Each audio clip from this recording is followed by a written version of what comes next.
Welcome back to another episode of Offgrid Neighbors.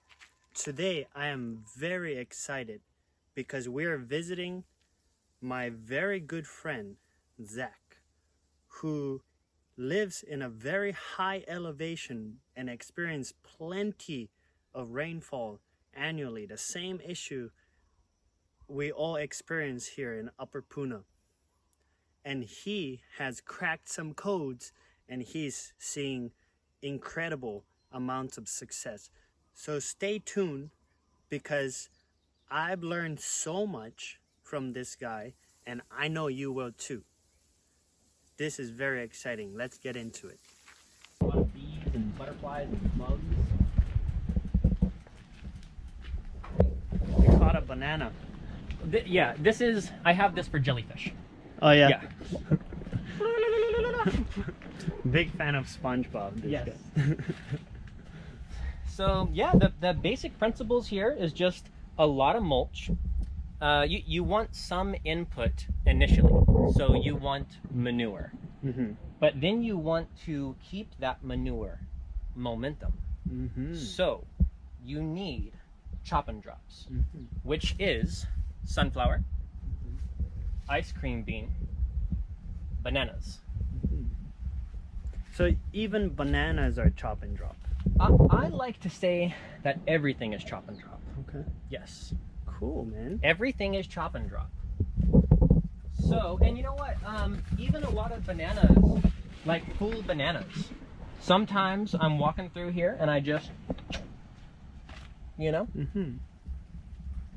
So go ahead and stand next to this banana. This Zach. banana? Yeah, because it's very girthy and big. How old is this banana, you'd say? How old is this banana? Probably like a year.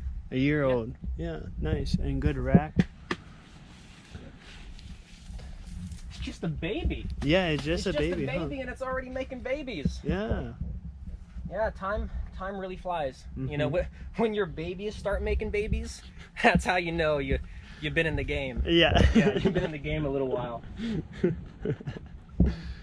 Basically, what we're standing on here is I just pushed all the soil and the debris, all the trees and whatnot, with the tractor into these piles, and then I throw lots of manure on top, and then I plant everything. Gotcha. It's very spongy. Yep. Very soft. So just a big hill of debris with manure on top, and I see you just plant ice cream beans and bananas and Mexican sunflowers. And what else do you plant? So that is my method. You will just see again and again, I make pile, put horse manure, and plant everything. Yeah, plant everything. Yes, plant everything. Everything everywhere. Yes, pretty much. Okay. Yeah, everything can always be chopped and dropped. Yeah. Everything can always be changed. Sure. And a healthy food forest is in constant change. As you can see, yeah, I'm a huge fan of vines. Huge fan of vines. This is all pumpkin right here. Lots of healthy pumpkin vines. Lots of healthy chayote vines. And you can gather food just like this. Oh. Shh, shh, shh.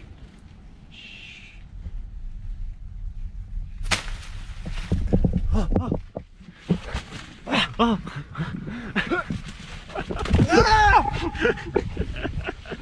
I got it. You got it. Wow. Okay. Dude, any parent that says SpongeBob, watching SpongeBob is not beneficial for kids. Look at this kid. So chayote, there's a lot of chayote growing. Oh look, you see that? What, one just fell. One chayote just fell. They basically rain down, so you'll just hear them hit the ground. Okay. Yeah. Okay. So chayote falls, hit the ground. You have more if from this tiny space you just picked 3. Oh yeah. You know, so you have more than you can eat. Oh yeah. I have more than I can eat, and the ducks have more than they can eat. You got ducks. Yes. Okay. Yes. 100% free range ducks, 0 feed. You don't buy feed. I do not buy feed for these ducks. Wow. That is correct. Yeah, yeah. These ducks are my heroes, and they will be your heroes as well. They grow their own food, and they grow my own food. And the ducks are fed by like greenery. I know they eat these. What are these grass called? Oh, hono hono. The hono grass. They like these too, yeah. Yeah. And they eat the pumpkin, and they like the chayote. Yeah, yeah. They eat the grass. They eat the chayote vine. They eat the pumpkin vine. They eat bugs, slugs, kokies, and they fertilize your food for us. Nice. Yeah. Amazing. So, because we have been friends for a few years now, Yes. I know that you emphasize on nitrogen. Yes. And you've mentioned many times before that when it rains, the first nutrients that gets depleted is nitrogen. Yes. And Yes. along with that, I'm noticing a lot of nitrogen fixing plants. Can you touch on that a little bit? I would love to, Okay. and I feel so happy to be heard right now. Yeah. Yes. And- Just. hug. I was going like this. Look Oh, at that. Well, it feels good. It feels good to be heard. Okay. So nitrogen fixers, and why is this important? Yeah. It is because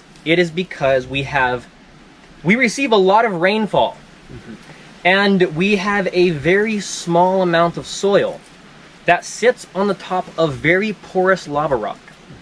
And it is porous lava rock all the way down to the ocean. So nutrients will wash through this soil, and then it will leave the property forever. So nitrogen is the most water-soluble nutrient, so far as I know. And so what this means is you can buy a load of horse manure, you can get some chicken manure, and basically what happens is you throw it onto these plants, and what absorbs into the plants stays here. But when it rains, anything that is not absorbed by the roots will wash through the soil, through the lava cracks, and it will never come back to your property. Unless you plant chop and drop Yes. while that nitrogen is available, Yes. and grow plants like Mexican sunflower, ice cream bean, and other chop and drops, so you can chop it and Drop it. and that will release nitrogen back into the soil, feeding the land, which grows more. That you chop, that grows more, and become this continuous cycle of nitrogen fixation Exactly. into the soil. Exactly right. Yes. Yes. Yes. It's like hot potato. Yeah. So it's like hot potato. I normally play hot chayote, but so it's like hot potato where you have some nutrients, right? Yeah. And you're playing hot potato with your plants and your animals. Basically, you take this nutrients and you toss it to the plants, and the plant, its roots catch it and bring it up into plant material. And then when it gets chopped, for instance, like it needs to be picked back up either by a plant or an animal. And these nutrients are stored in the plants and animals, and it just keeps that constant cycle going. If you don't keep the cycle going, then no matter how much input you put here, the potato will be dropped. The nitrogen will be dropped. It will leave your soil. It will go through miles of lava rock, and it will, for dramatic effect, you will never see it again. Do not drop your potato. You got one job. Don't drop it. Okay. Going for it. Mm-hmm. All right. So, I see fertility as a healthy, happy ecosystem with a lot of diversity and food and housing for every creature. So some of us, we chop the banana flower off of the banana plants. I like to leave these on, or the ones that not every banana species or banana variety does this, but the apple bananas definitely do, and a lot of kinds do. But basically, every day or 2 days, a flap opens, and it attracts a lot of bugs and a lot of birds.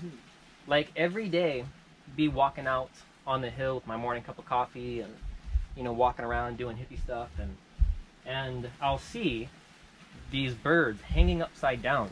They'll be hanging upside down on this and drinking the nectar. Wow. Yeah. So when you continually attract birds and bugs, then you continually get more fertility to your property, because everything is storing nutrients and releasing nutrients. Gotcha. So what you're saying is like the banana is still bringing energy down to here, and some people say chopping this will, you know, the banana plant will focus more energy in the fruit itself. But you're saying because leaving the flower open brings biology, for you it's better to keep it, because then there's diversity. Yes. That's more important to you. It is much more important. Gotcha. Yes. It may be true that you get a larger rack of bananas when you do that, but I'm thinking about the many generations of plants and animals, and I want a thriving ecosystem here. Nice. Yeah. Very, very cool. The more your ecosystem is thriving, then the less work you have to do. Unless you consider bird watching work. So we're leaving one forest, heading to another. Wood chipper here. Wood chipper. This is a good time to talk about your tractor service. Ah, right. Okay. So yeah, I have this wood chipper and tractor and other implements to transform properties here in the neighborhood. So to take a raw property, as this was just a few years ago, and be able to transform it, make a driveway, a house pad, clear the perimeter, do lots of wood chipping, and create this. Amazing.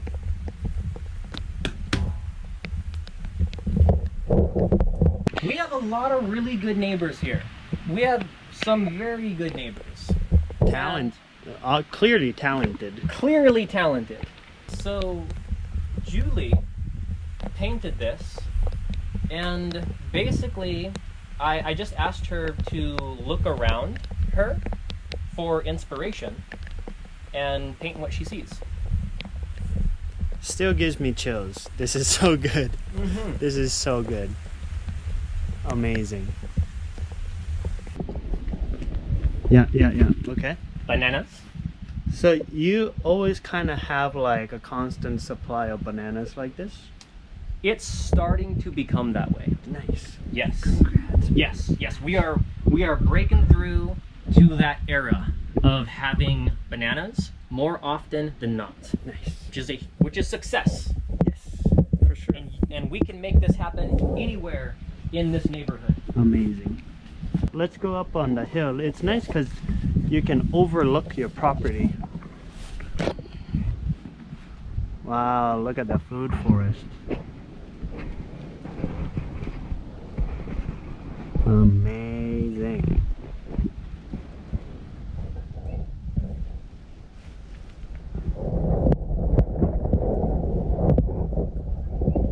Yeah. All right. So for a lot of people who have not seen pumpkins in the jungle, they won't know what these are. And I'm here to tell you that these are pumpkins. Nice. You will see similar objects in this food forest as we go along, and those are not pumpkins. This is not a pumpkin. That is a rock. Not edible.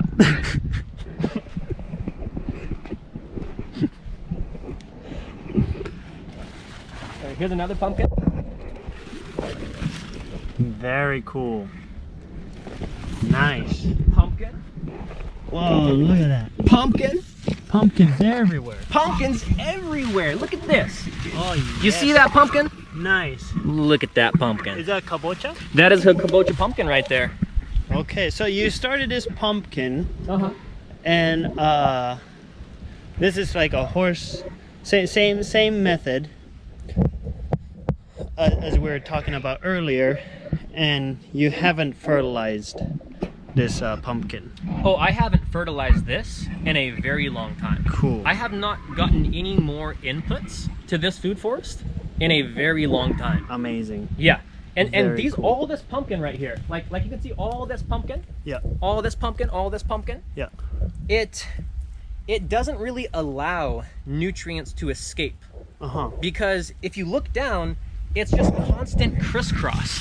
Like it's just constant crisscross of vines and just creates these webs of roots that prevent nutrients from escaping. Nice. And the ducks will walk this same path that we are on. Feels very special when you put it that way. They will eat this pumpkin vine and poop, and it just continues to cycle. Nice. See another pumpkin. It's a pumpkin! Yeah, and you know what? I plant all vines together because I believe they belong together. Okay. Okay. So- let's talk about this chayote Okay, chayote. growing on pumpkin. Uh-huh. Air potato. This is an air potato. And this is lima bean. Lima bean. A lot of people that's watching this might not know what a chayote is. Okay. I mean, now you know. But you might have not cooked with it.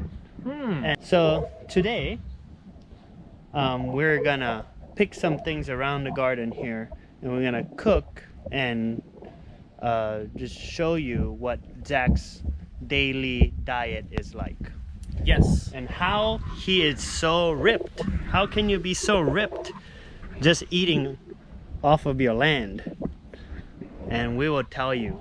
We will show you today. Fear not, audience, because there was a time where I did not know of chayote. And lima beans is kind of like Yeah. a recent thing. Yeah, Yeah. that is very recent. Yeah. I'm going mayhem with these things. Yeah. Yeah, now, Okay, back to this. can you find it? Pumpkin? Yeah. I see it. You can never fool me. I will always know where a pumpkin is. Wow. It's a pumpkin! And it's growing. And okay, here's another thing. Let's talk about pickle worms. Okay. So this is my knowledge of pickle worms, okay? It might not be 100% accurate, but this is my knowledge. It's a moth that lays their egg in the flower of the pumpkin, and the larvae starts boring the flower and eats them.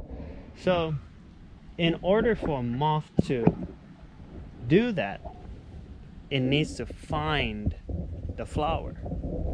But when everything is growing on top of each other, just covering things up, then there's less chance of the moth finding. Also, and I know you're thinking about this, also, a healthy plant is an immune plant. Yes. Yes, yes, yes. A healthy plant is an immune plant. Yeah. Very well said. Yeah. So if you feed your plant well enough and it's very heavily nourished, it has a high immunity, and also the number of the fruits increases, so the percentage or the rate of success increases.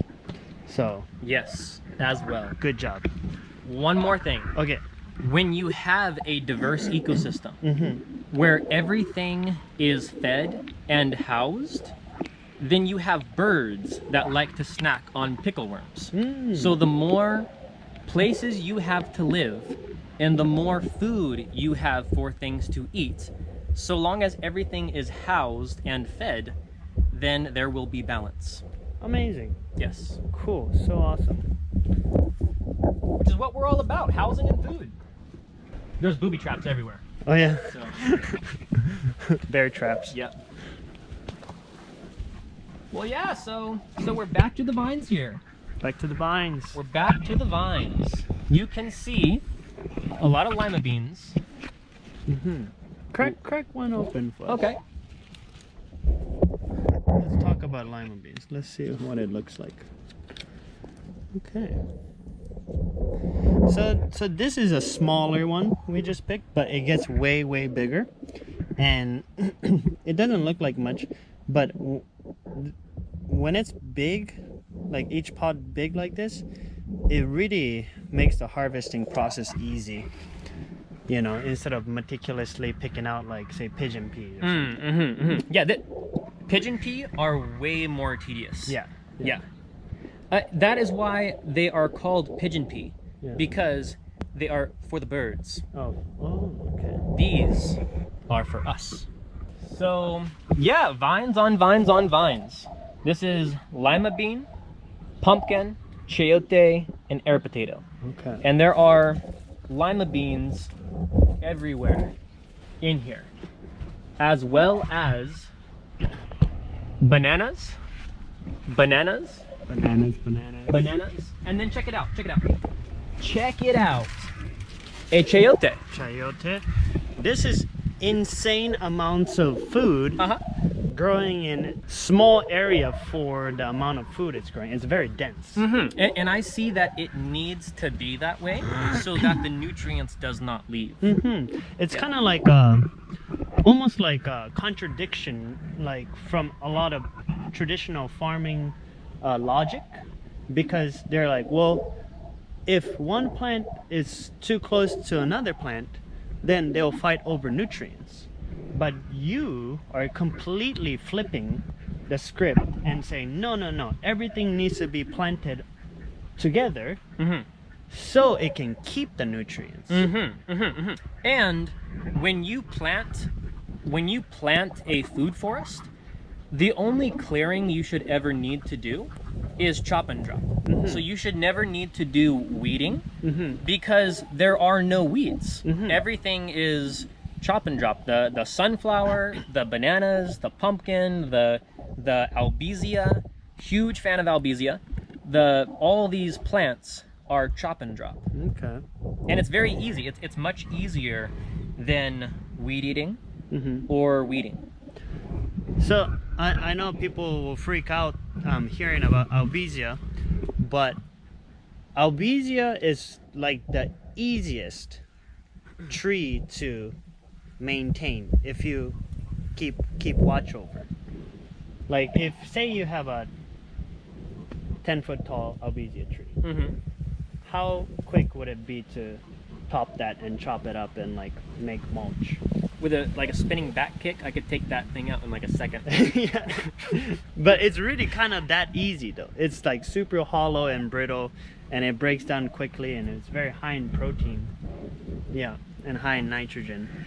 Yeah, and it doesn't require anything. So a lot of these nitrogen fixers, like the ice cream bean, they will produce a good amount of their own nitrogen. So I don't really see ice cream beans so much as giving nitrogen to your other plants, unless they're, super big and productive and you're getting a lot of chop and drop out of them. But so for instance, this is the best way to put it. Is sunflower is a great chop and drop, but you need manure to start them to grow fast. Yes. Ice cream bean is a great chop and drop, but you need some manure to get them started. Yeah. Albizia will produce so much biomass and so much nitrogen, and it will grow out of lava rock. Yeah. It doesn't need anything from you, and it is extremely generous. So there's this book out that kind of touches on this If you want to learn more about this, what is it called? The new wild. The new wild, and it talks about invasive species being a key part of the future of Resiliency. Resiliency, because when you think about the changes that are happening in the world, everything is happening very quickly, which you need to be able to adapt to, and ecosystems need to be able to adapt and be resilient. And all the most resilient species are invasive because of how resilient they are to wherever they become invasive at. It's just a matter of utilizing them and turning them into a benefit. The problem is always the solution. The problem is always a solution, and just be responsible. Just be responsible. Good job, man. Thank you. Good job. Thank you. Pumpkin. That's a pumpkin. Pumpkin. See that pumpkin? Do you see that pumpkin? I will not miss a single pumpkin. I mean, do you see that pumpkin though? I see the pumpkin, bro. Would you just point the camera at it?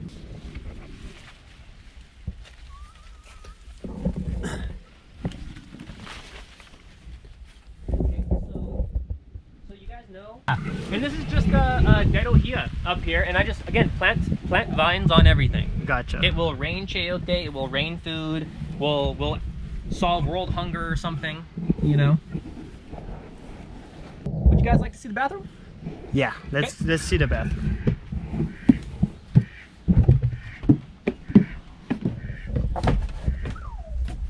Alright, so this is all from Hirano's bamboo. Yeah. We all harvested this together. The invasive running bamboo. Yep, highly invasive. So you just kind of stacked it as a wall. Beautiful. Love it.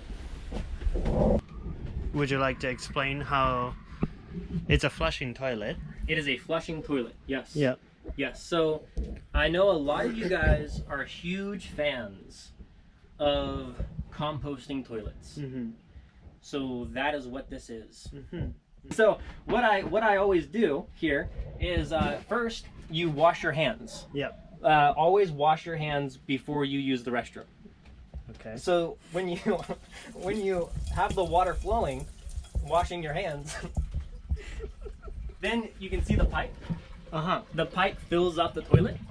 Yeah. Good idea. Good idea. Thank you. And then you have water to then flush the toilet. Nice. So everybody just needs to wash their hands first, and then use the restroom, and then flush the toilet. Yeah, perfect.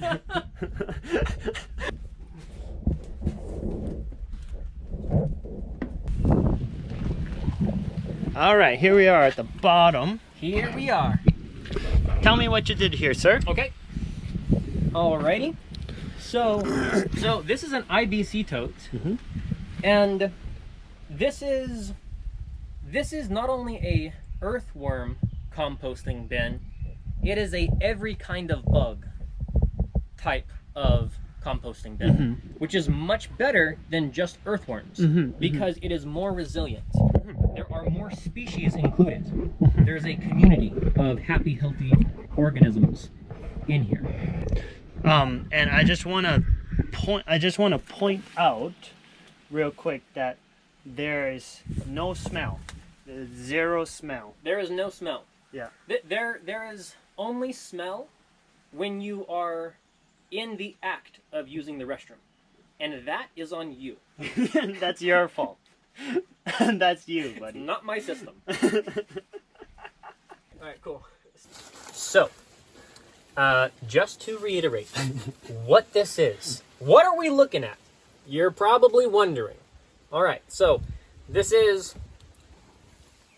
rocks, big rocks up to here. And then we got a layer of small rocks. I think you know where this is going. Big rocks, small rocks, and you guessed it, firewood.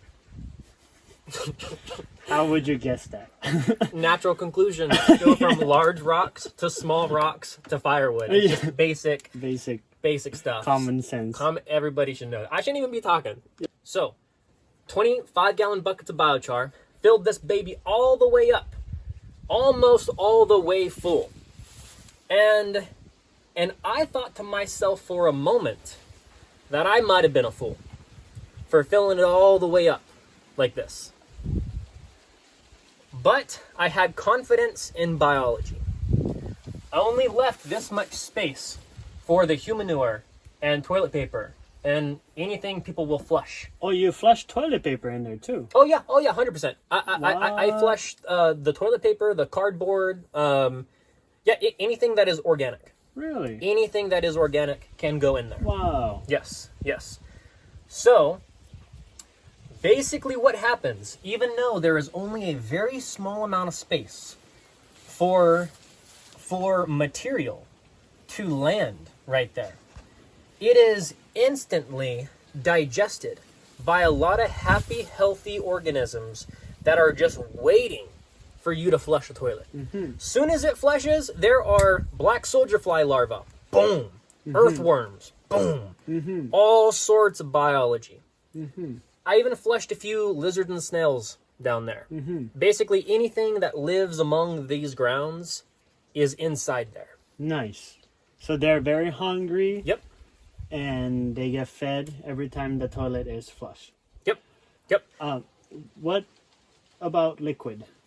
So, the solids land on top of this 25-gallon buckets of biochar. The solids land, they get digested by organisms. The liquid slowly leaches through all of this biochar, through the carbon, through the small rocks to the big rocks, and then it flows out this pipe.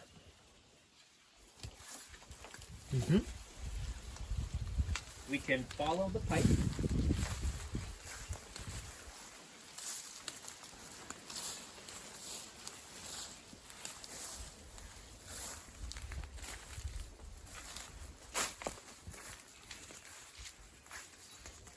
And it goes there. Okay.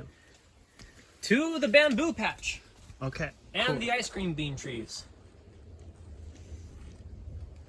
So the very little liquid that does end up there is just being consumed immediately by a lot of biology. Correct. Yeah. It doesn't stink, and it instantly transforms into bamboo, Yeah. ice cream bean trees, and all the plants and organisms here. Cool. And I just want to re-emphasize that I do not smell any poop. If you do, it's you. Okay. You guys have seen my smaller lima bean plants.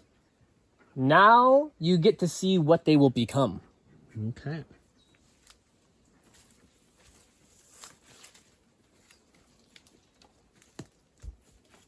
Do you see this lima bean mound? Yeah. I think they see it all the way to like here. Awesome.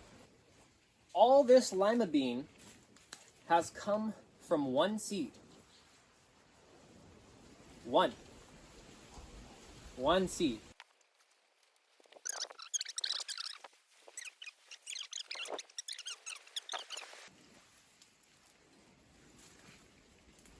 A wall, yes. Yeah.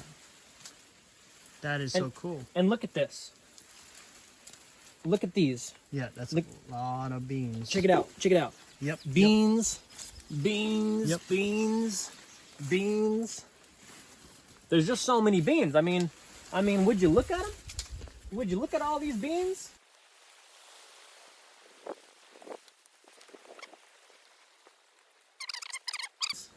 Yeah. The passion flower? Yeah, let's make some tea. Yeah.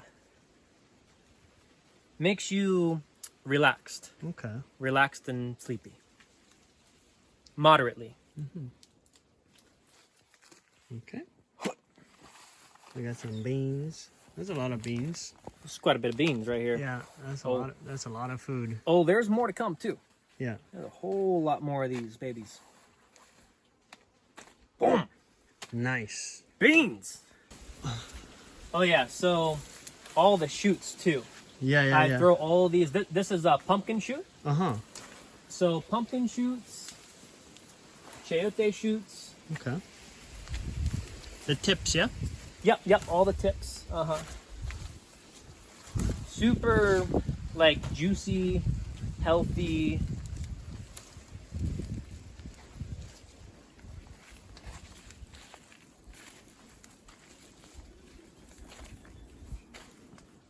Pumpkin. There's a pumpkin here. Should I grab them? That's a rock. That's a rock. Thank you. Glad you're here, buddy. Nice. And you mentioned you like eating it on the green side because it's easier to cook the skin. You can cook the skin and the seeds. Yeah, that's I right. really like the pumpkin seeds where they're still kind of soft and juicy and plump and whatnot. Yeah. I think a lot of people see chayote at the farmer's market and they might think, what is this? You know, like how to cook it. A lot of the chayote you see is overripe. Oh yeah, so it's when it's older. This happens to pretty much everybody throughout life. Yeah. Where they start off, very soft and everything. Yeah. And then as we get older, circumstances make us grow a hard shell around us. Chayote does the same thing. It's difficult to get through the skin. It's got tough skin, which is beneficial to the chayote, but not beneficial to us. So when it comes to eating the chayote, it's best to pick it at a youthful age, and that way you can cook the skin. Yes. If you get older chayote, then you should peel it. But if you get the younger chayote, no need to peel.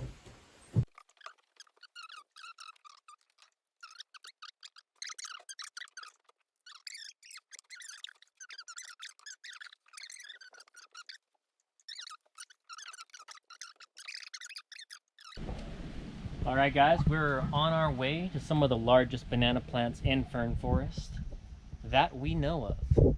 Let us know if you know of any larger than this, because we want to see them. Okay, well, this right here, this is regular apple banana plants. And you're probably wondering, like, if they're regular apple banana plants, why are they this size, right? That. So it's so tall, but I'm going to do this with the camera. I'm guessing that's about 20 feet tall.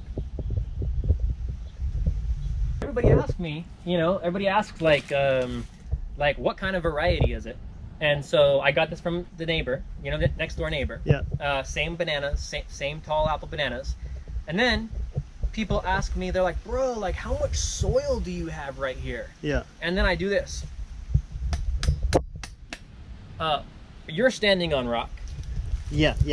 I'm pretty much standing on rock. Yeah. The reason that these banana plants are this large and this healthy with that size butt and that size rack is because of the great power of the duck. The ducks, they hung out in this area mostly. So their biology, their fertilizer is what created this. Let's see this. Yeah. So we are gonna harvest this rack right now. Cool, let's do it. Whoa, that went in more than I thought. That was a little bit. No, we're good now.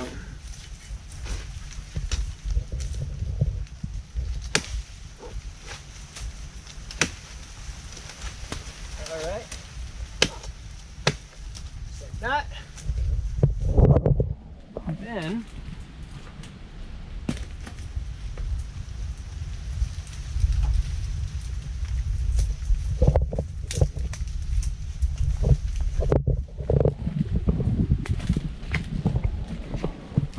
not always so graceful. There's a lot of weight. It's mostly water. Yeah. Not 100% water.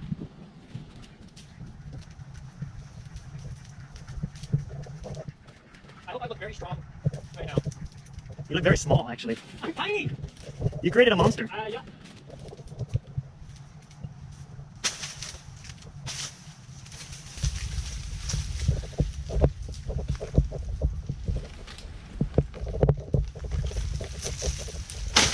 There we go. Nice. Whoa, that's cool. And then, so we got the rack here. Got this nice, healthy banana rack. Yeah. Harvested actually a little too soon. Yep. Now that I look at it up close. Yeah. It looks Yeah. premature. Uh-huh. So a wee bit embarrassing, but it's still okay. It's okay. But look at this biomass, man. Dude. I mean, That's- look at this thing. A lot of future soil.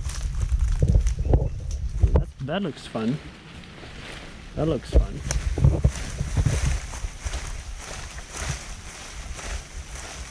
Surfing. Okay, cool. This is awesome, buddy. Let me try. Ho, ho, ho, You got it. ho, ho. You got it.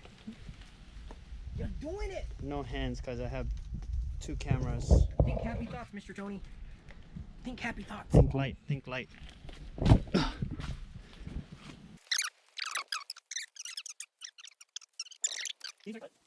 Whoa! I did not do that. Wow, one clean cut. Wow.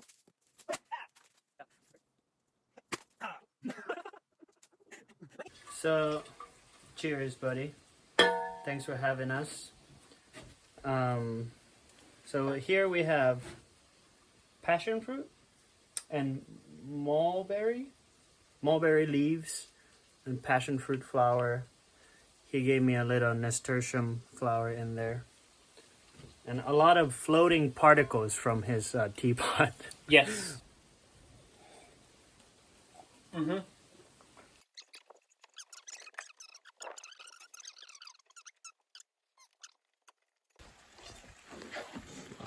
Looks awesome. Check it out. The beans are like all mushy. Melted, yeah. Like they still have some texture to them, but they're very soft. Mm-hmm. And some of them are kind of crispy on the bottom. Nice. Oh, that looks so good. Oh, that looks so good. And nice greens. Yep. Beautiful, beautiful, man.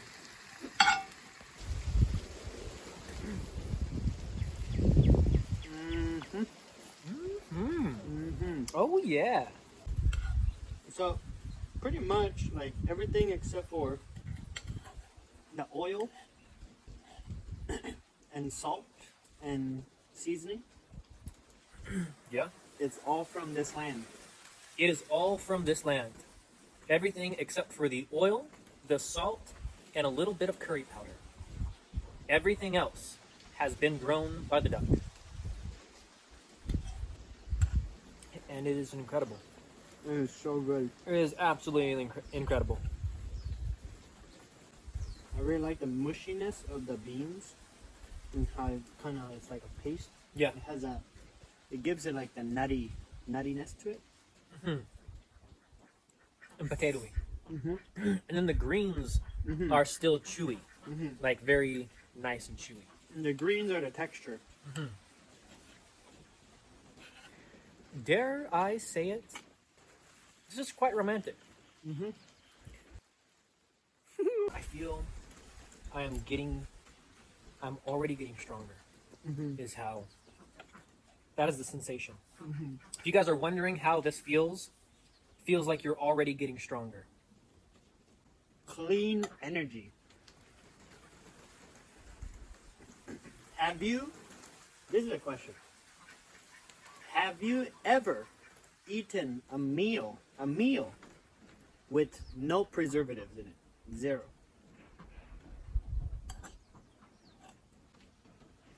You don't have to answer it out loud. And if you do, you don't have to be ashamed because we live in somewhat of an odd time in the history of the world. But all I'm saying is like to eat a meal that's 100% of the food is from your land and was just picked minutes ago. You get a certain feeling. It's a very clean energy. We were just talking about it yesterday. We don't really experience like brain fog.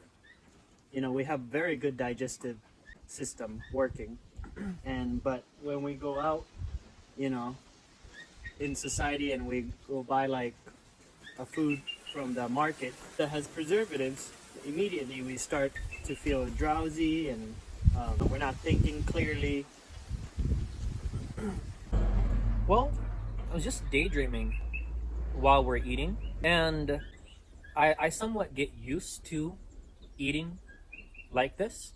I am very grateful for it, but I do get used to eating like this. It's incredible. It's incredible. This is delicious. This is amazing. So I just would like to enable more and more people to be able to eat like this, because when I look around in town or when I go to people's properties a lot, this is what I want to create. This is what I want. I hope people want this and don't have to rely on groceries so much. Know exactly where their food is coming from, and not just your own food, but always have excess, always have more than what you need. Because unfortunately, when you look around the globe, there are a lot of people that are either hungry or they have plenty of food, but the food is not good for them. And also, humans are meant to cook together and eat together. And it would be nice if we could do this as many places as we can. Well said.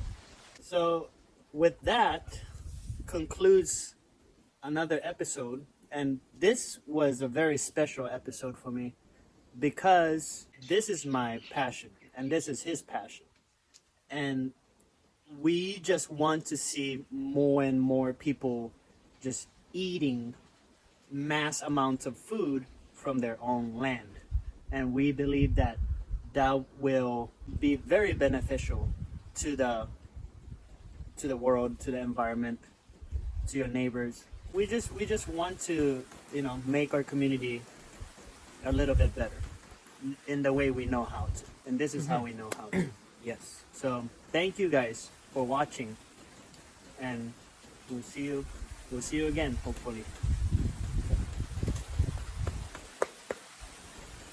Good day, buddy. Good day.